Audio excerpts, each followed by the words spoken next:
Hi, this is Joe again with another review. For the sake of this video, we're going to discuss the 1956 film Somebody Up There Likes Me, starring Paul Newman. Of course, this movie is a sports biopic, as Paul Newman played the real-life boxer Rocky Graziano, who will become, over the course of the movie, eventually become the middleweight boxing champ. Of course, one of my pet peeves about biopics or a movie that's based on a real event, on a historical event, like a war picture or a movie is based that's supposed to be based on a true story. How accurate is it? And that's one of my pet peeves of any movie that's supposed to be based on either a real person or an actual event. How accurate is the story? But regardless of that, this is one of the better biopics, because at that time you didn't have all that many boxing films, and the boxing films became popular because of the movie came out like 20 years after Somebody Up There Likes Me, and that of course is Rocky. And because of Rocky, you have more boxing films that came out after that, like Raging Bull, the movie with Russell Crowe. I'm drawing a blank right now. Or Cinderella Man, or The Fighter. You know, other boxing movies that came out because, and of course the Oscar-winning film $1 Million Baby, all because of Rocky Balboa, more than Rocky Graziano's film. But this film, I know got off topic, but this is one of Paul Newman's more iconic roles as playing Rocky Graziano. And he was pretty damn good in this film, and he was in just about every scene in this movie. Paul Newman always gave a great performance. God love him. He was one of the best actors you can see on screen, because he controlled every scene he was ever in the film. And of course, this movie was also directed by Robert Wise, who directed just about every particular genre you can possibly think of. Robert Wise directed. And of course, he directed this. Robert Wise directed this film. He did a good job, especially to film the boxing scenes, which, there's no real great technique at that time to film, up close. There's this, of course, the scene at the end of the film where Rocky Graziano was fighting the middleweight champ, and they got like real close like this, like I right now. It goes, throwing the punches, and it feels like that you were getting hit after a while. I felt punchy just watching that film, watching the last sequence. But the life of Rocky Graziano is not, for the faint of heart. Really, because he always, when he was a kid, he stole. He went to reform school, and then he eventually he had a drunken, abusive father, and he went to.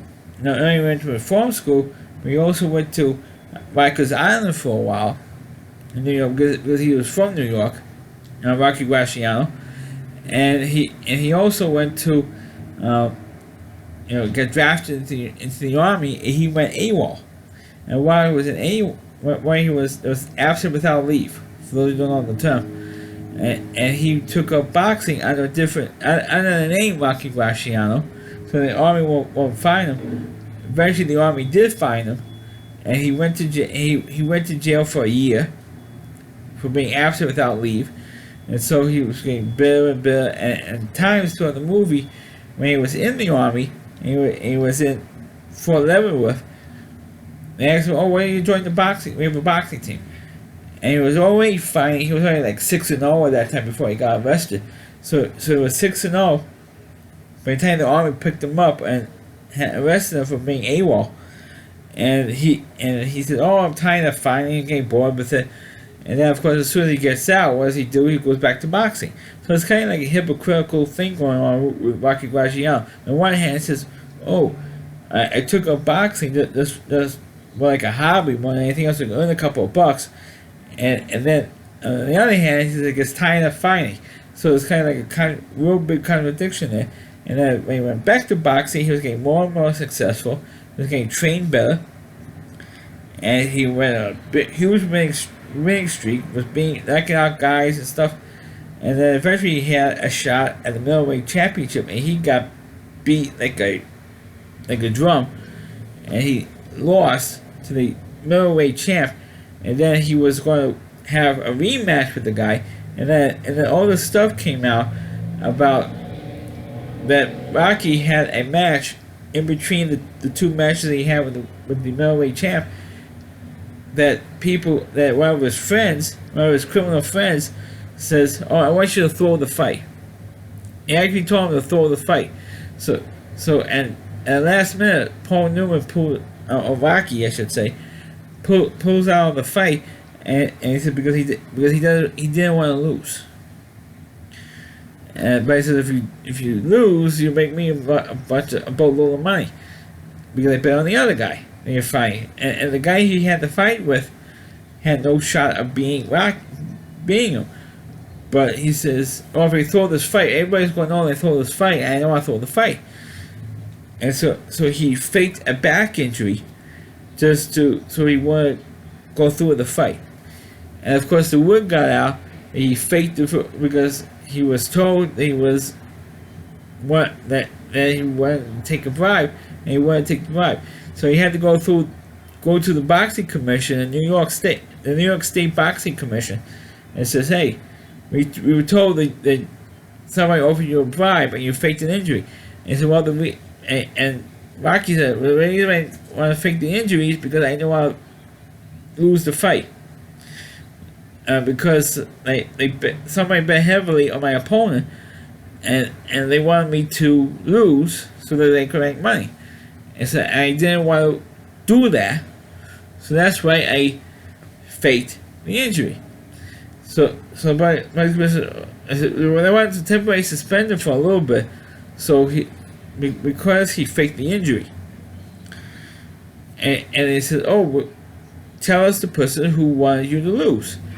And Rocky, because he had arms, he had a backbone, he says he didn't want to rat on his friend, so he didn't do it. So the boxing commission took away the New York State Boxing Commission took away his license. And while they were fighting this, another story came out that he went AWOL. When he was in the army. So you had that story coming up. Say, "Oh, this guy's a bum, this guy's no good and stuff." And meanwhile, he was able to get a license in Illinois. And so when he had the rematch with the middleweight champ, the fight took place in Chicago. And so he did the fight, and that's the fight you see at the end of the movie, and which, of course, major spoiler for those that didn't see the movie, of course, Paul Newman or Rocky Graziano wins the middleweight championship. I always said heavyweight. The middleweight championship. And at the very end of the movie, they had a ticker tape parade for Rocky Graziano, in Brooklyn, because he was from Brooklyn, and they decided to honor him for winning the middleweight championship. And he says to his wife, "Somebody up there must like me," and that's pretty much how the movie ends. Like I said, it was a pretty good. It was a good movie. I mean, I thought the movie dragged a little bit in some areas, but it's Paul Newman.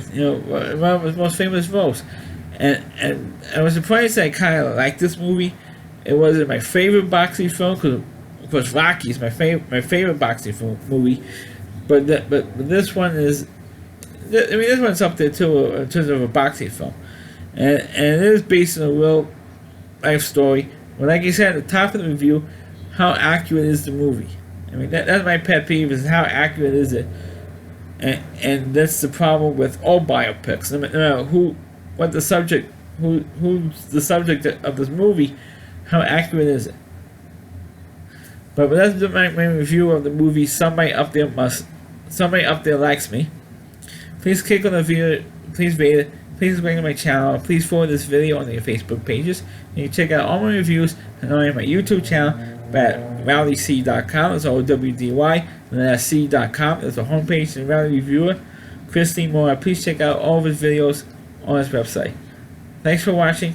Catch you next time.